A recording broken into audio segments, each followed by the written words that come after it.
Welcome to People Doing Good for Others.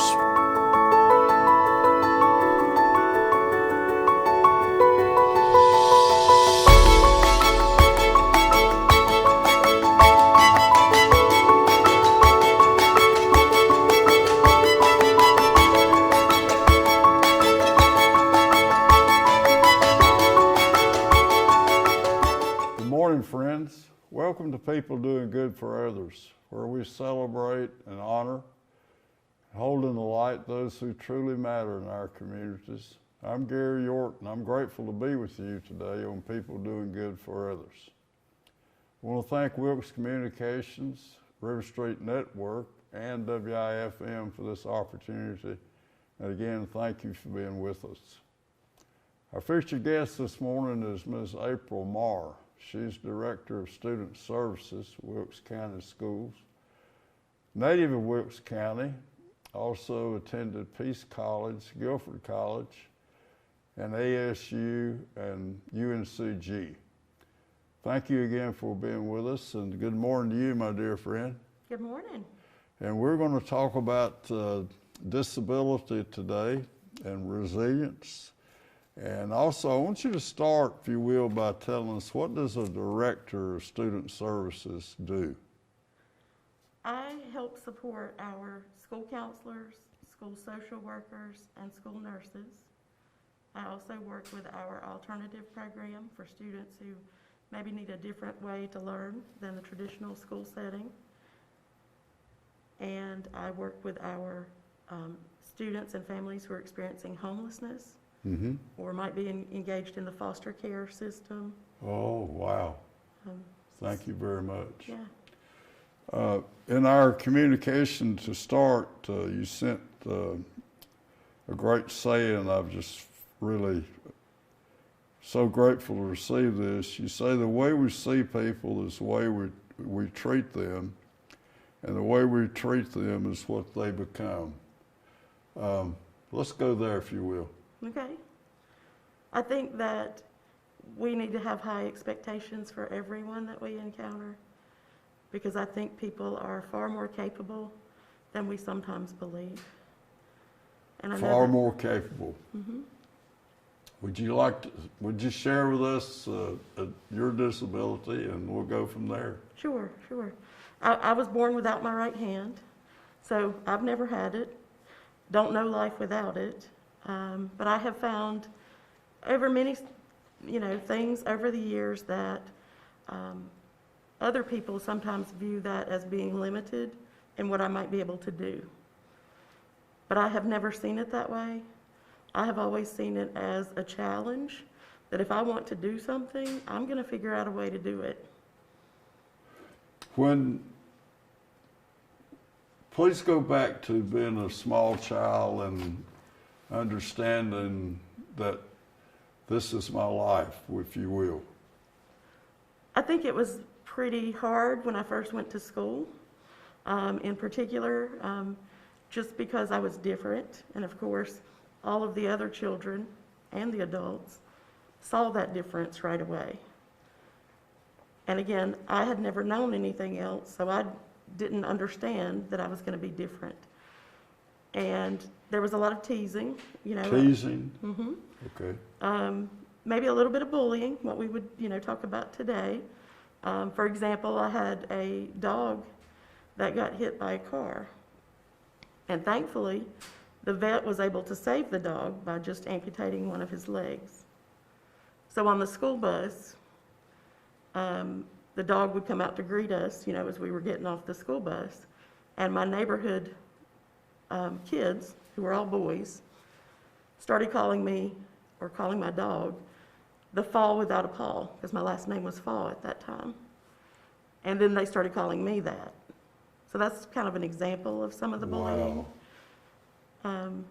And I think I was also bothered by all the people saying, "What happened to your hand?" So I made up a story that I started telling people when they asked me, that I had been on a glass-bottom boat in Florida, and that an alligator had bit my hand off, because I found that made people be quiet all of a sudden. Wow. but it's evolved over the years. I obviously, Your parents must have been a very warm home and caring and helped you with confidence and courage. Would you share that with me? I would definitely say that they have been my biggest cheerleaders. Definitely having high expectations High expectations. for me, Yeah. and also to support me in those things that maybe I haven't been successful with. You know, I can think of very few things where I have failed because of only having one hand, but there have been a few. And one of the toughest was in 9th grade.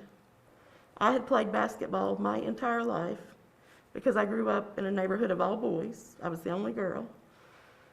So we played whatever sport was in season outside, you know, in our yards and driveways, and basketball was the one that I really loved.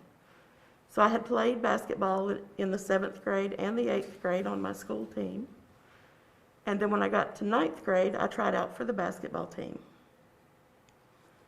But the coach cut me from the team and told my mom that he wasn't sure that a player with one hand could be successful. And Oh my goodness. that was a bit of a setback because I really loved basketball. But my parents helped me get through that and keep moving and move So on when to you something came else. home that afternoon without a uniform, then we got together as a family and talked about it. Wow. Definitely. So let's go on through high school, if you will, and you're excelling academically. Just tell us about how those years went. For the most part, pretty uneventful. I did have another experience with a teacher. At that time, it was called typing class Typing? because we had typewriters instead of keyboards and computers. And they would not let me take that class because the teacher said, well, you know, your grade is based on speed and accuracy, and I don't see you getting to the same level as students who have two hands. Which, of course, today would not fly at all. You know, we would have to make accommodations and grade that student differently. But I have persevered through that. I taught myself to type, and I type faster than many people who did take those classes And in you high do it school. with your one hand? Yeah, Really? yeah. So you taught yourself to overcome this adversity or whatever we want. Wow. Can you tell us some more about the mindset of how the system you devised to do that? I don't know that I really had a system. I think that the way my brain has become wired over the years is I don't want there to be boundaries. No I'm gonna have- boundaries. Right. Thank you for that. And I have this kind of unwavering belief that I can be successful. Unwavering belief. Wow. And I think that comes from, you know, I've accepted the fact that I only have one hand, but that doesn't mean that I have to only do things that people can do with one hand. You know, my husband has taught me to ride a motorcycle. You ride motorcycle? I do. I never got my license because I was just a little nervous about it, because of all the conditions you might come into on the road. But I did learn to do it on my own, which felt like a big accomplishment. May I share a personal experience? Sure. We've been together before, and I did not know, and Mark Bird didn't say that you were with one hand. And you walked up, and I didn't know what to say. Did I do okay, or just tell me about how do we deal, Ms. Marr, with that first meeting with people? Will you share that with us? I think that I want people to just be genuine, and you did a great job, by the way. Okay. And just be accepting that accepting and genuine. That every person is different. You know, we all bring different strengths. I mean, it could be that my disability was internal and not something you see, but it might come out as you talk to me. Okay. And I think every human being is looking for that positive regard and just acceptance of who they are. And so I believe in approaching other people with disabilities that are different than mine as the same as you, Okay. you know? And I'm okay with people asking me questions. It doesn't bother me in the same way it did as a small child. Okay. It's transitioned then from a small child to the person you are today. Right. It's different. We grow. Yes. Okay. Yes. Go back to going to college and that support at home and that transition through those years, if you will. I think that most of that support was really foundational before I went to college. And I think when I got out into the world on my own, going to college and living independently, I was able to do things and figure out things on my own. And I think that's true of anyone who has faced difficulties in their life. Even I see it in the school system in children who maybe come from homes where there's a lot of domestic violence. There might even be child abuse. Those children often can be better problem solvers than the children who've had everything handed to them and been well cared for. So you see that in kids? Absolutely. Wow. The ones who've handled adversity, when they come to us, they're able to deal with things in an easier or better way. Yes. Wow. And I think part of that is just that determination to do things and Determination. and to move, you know, to have a different life. Right. Okay. Wow. So go to Guildford College, Peace College, and just walk through that for me. At this point in my life, it seems like those years went by really quickly. I didn't really face a lot of challenges from my disability during that time. I did not do a lot of dating, didn't have a lot of boyfriends, but beyond that, it allowed me to be very focused on my studies and to be successful in those. Tell them about being at Guildford College. I love Guildford College. It's such a beautiful campus with the big trees and the old buildings and just, I think because it's based in the Quaker faith, there was that acceptance that it just was part of that community. It's hard to describe, but I felt like I fit in really well there. Okay. So your career, has most of it been in Wilkes County? It has. As an educator? Yes. I started in 1990. I was in a grant-funded position, working at both North High and East High. That grant ran for a couple of years. We were trying to improve substance abuse in the high schools at that time. And when those grant funds ran out, I became a school counselor at East High. Counselor? Okay. And I was there for 9 years. Then I had a long-distance relationship with someone who lived in Washington, D.C., and decided that we, were ready to move our relationship, to a different level. So I moved to Washington, worked there for 11 years. Ended up marrying my husband, who was a different person than who I moved there for. And then we came back here in 2012 because my mother had had an accident and broken her neck, and it just really brought home to me how much my parents had supported me as a child, and I wanted to help them as they got older. Okay. Yeah. Wow. And also to be close to home. Yeah. April Marr, tell us you're, as a educator, that profession, is that the only thing you ever wanted to do, or did you have other ideas? For a long time growing up, I wanted to be a lawyer, Lawyer. probably to defend people who, weren't being treated properly. And then it evolved into wanting to do some writing, because I love writing. And then while I was in college, it just really came home to me that I wanted to help other people. Help others. And that's where my heart was and my passion.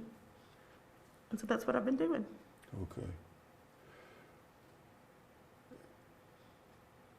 What will you be doing today when you leave here? You have, I'm sure, do a lot of scheduling and planning.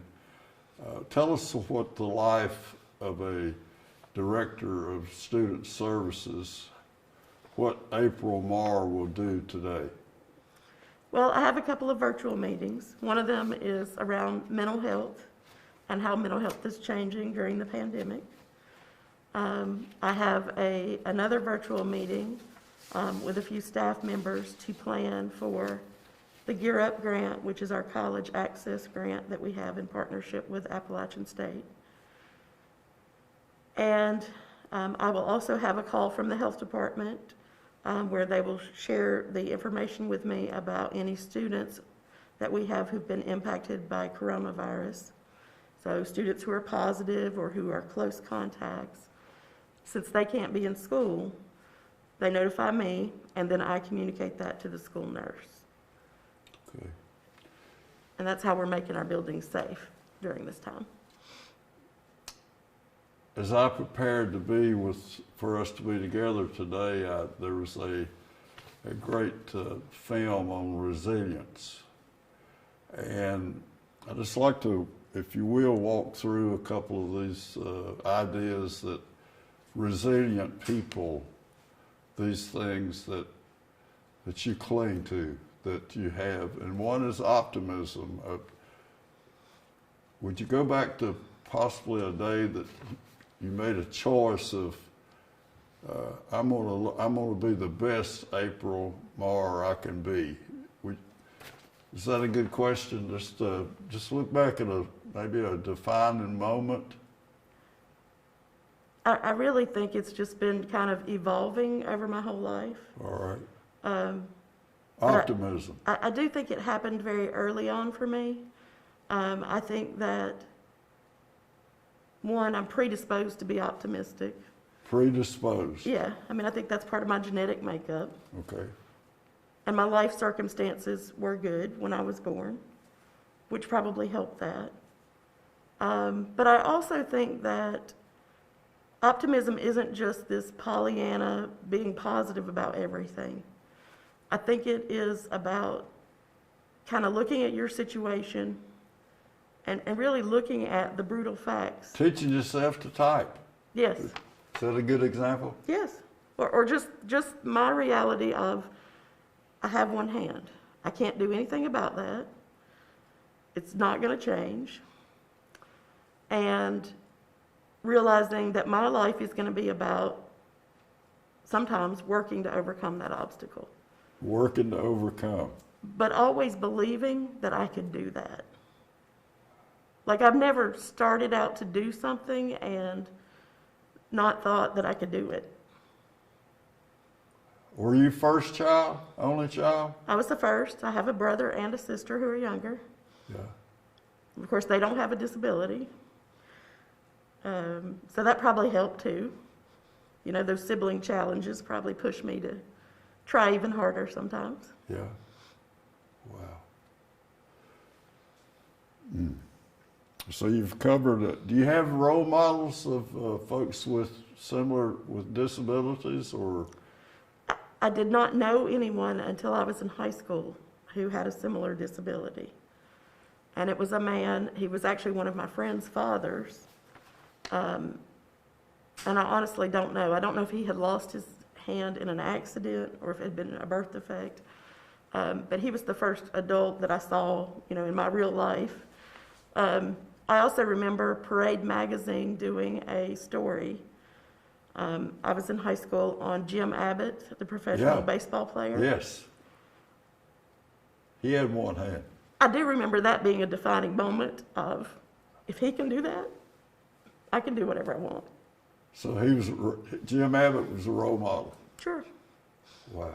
And he went on to have a very successful Oh, career he in did. baseball. Oh, yeah. My goodness. We have deep faith. Is there maybe possibly another story about having that incredible faith that it takes to overcome? Or I guess, let me ask this way. About accepting is figuring out how to get there. Is that kind of, yeah, well, you know, this is the way it is, so what will I do? Right. Who- And what will I have to do differently to do the same thing that you might be able to do? But behind all that is belief in yourself, folks, being around people who, as you said before, the way we see people is the way they perform, and the way we see them, they turn out to be the person we want them to be. Mm-hmm. Right? Yeah. And I think faith can be your religious beliefs, which I was brought up in the church and definitely have strong religious beliefs too. But I also think it's just faith in yourself and in who you are and what you uniquely bring to the world. Well, tell me about the uniqueness about, is it about accepting people, understanding people? The person you are is because of the person you are, and what I want to be, the contributions I can make, and there is a uniqueness about you. Yeah. Yeah. But I think there's a uniqueness about you too. Your experience might be different, but you've got your unique story of how you got to be where you are. And I have my story. And I think the best time for us when we are fully embracing our humanity is when we share those stories and encourage one another. Because you do have to have a support network to be successful. When you meet folks for the first time, will you, by design, share your uniqueness right up front? Do you usually, is that the way it is? Sometimes, yes. Of course, I think it's pretty obvious. If someone spends much time with me, they'll notice that I am missing a hand. So I can't deny it. I remember I met my husband through an online dating app. And before I met him face to face, we had talked on the phone many times. And I was really upset about, do I tell him before I meet him that I only have one hand? Or do I let him just be surprised? And I decided to tell him. But he told me after our first date, he said, honestly, I'm not sure I would have noticed because I was so nervous if you hadn't told me. Which helped me see myself a little differently because, you know, my internal world was everybody notices I only have one hand. But the reality is a lot of people don't notice. Wow. My goodness. So.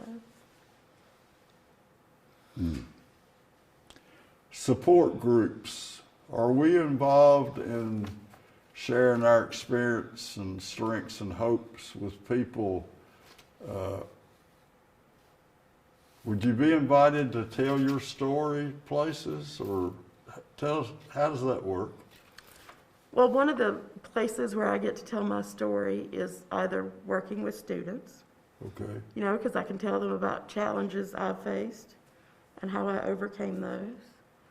But I also do resiliency training, which is teaching people skills on how to reset their nervous system Reset. Okay. Because it's a biological response that we have to stress or trauma.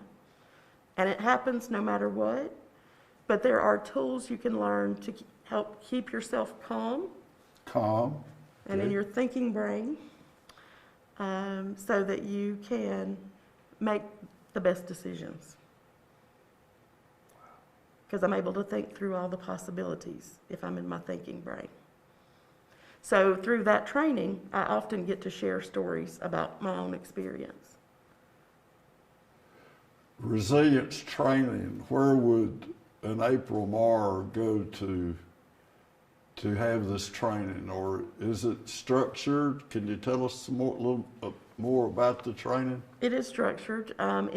We started out with a 2-day training, so it's 16 hours. And it has evolved as we've moved into the pandemic where we had to do things virtually. So we now can do it in virtual sessions, which we break into 4-hour sessions as opposed to 2 days back to back. But the training has been available to folks in the school system. But we've also partnered with the Health Foundation to get people trained in many different organizations. And we provide it to anyone in the community who's interested in that training.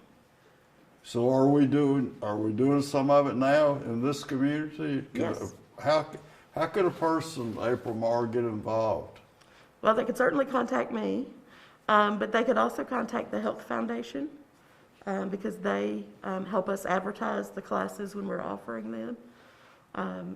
So do we have certification, or you said a 2-day training? Yes, we had to be certified by the Reconnect for Resilience training group. They're out of Asheville. And all of us were certified as trainers, so we can do that training. My goodness. One of the items listed in the show or the session that I was talking about was never being a victim. Was that an easy one for you to overcome, or is that an ongoing challenge to talk about, if you will, playing the victimization game, or how does that work? I don't think that's something I've struggled with too much. I think I'm just too strong-willed. Okay. And so I've never used my hand as an excuse. Okay. Or let it keep me from doing things I want to do.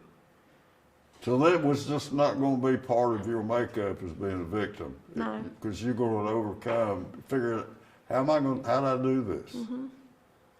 Well, you know, that's a powerful thing to have, you know, say, you decided one day, this is not going to get me, right? Right. And I believe that mindset or that perspective can be taught. I don't think it's something you have to be born with. I think you can learn.